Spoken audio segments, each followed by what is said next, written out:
Hey folks, I just wanted to make a short little video here to hopefully help anyone out there who might be on the market for a mannequin to study shibari ties.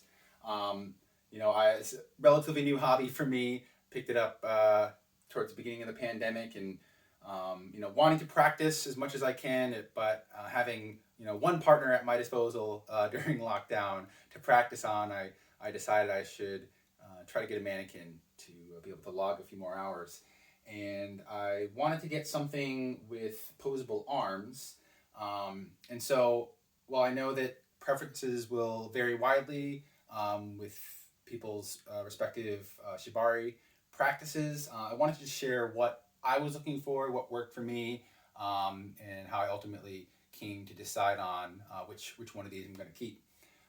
So I had heard great things about Mannequin Madness. I think one of the Instagram pages I follow mentioned it, and I checked out. They actually have a whole section of mannequins that are appropriate for shibari practice. And again, I was looking for one with posable arms, and so this was actually the first one I got, and and I'll go through a couple reasons why I ended up wanting to look at this one to see if it would better fulfill my needs. So with the one on the left here, it has a simulated wood, but they're actually plastic arms.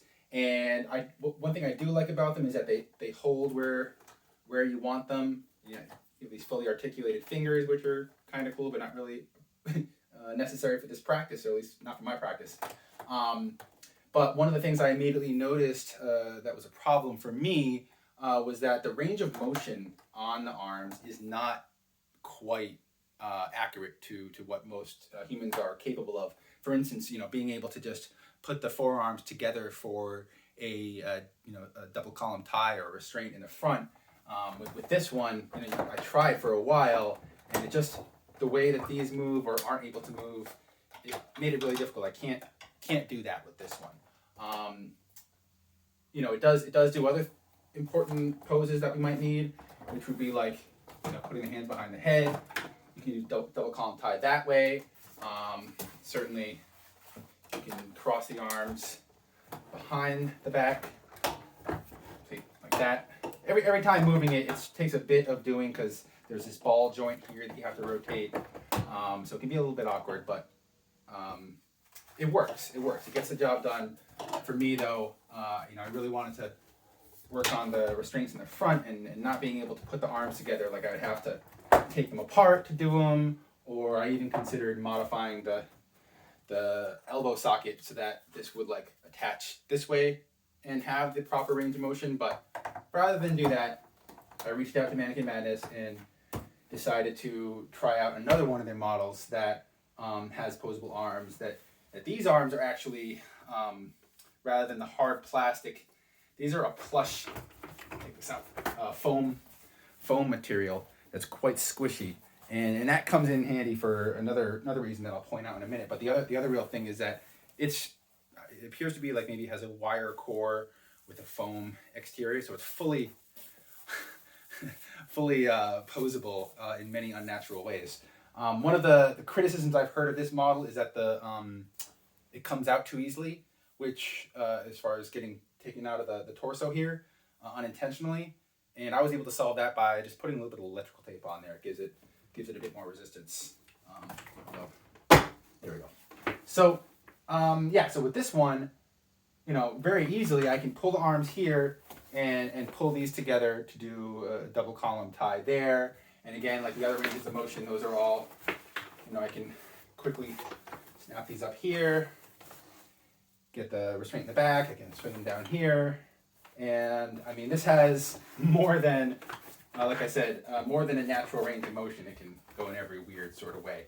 I thought this would very much better suit my needs for being able to do both body harnesses and ties here, and I can integrate restraints as well. So the other thing that I mentioned that's a real advantage to having these plushy arms is being able to finger crochet on them.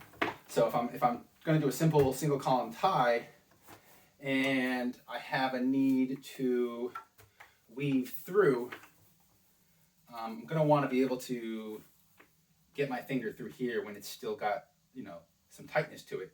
With this, it's hard plastic. There is no give. But with this, even when it's tight, I can get my finger in there and I can pull it through,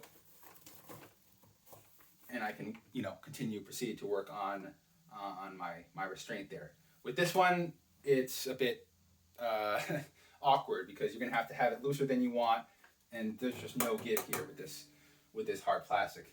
But I'd say either way, I think there's going to be pluses and minuses to both of these. For my purposes, I wanted to have the plush arms, and I wanted to have the ability to have them, the forearms parallel in the front for those kind of restraints.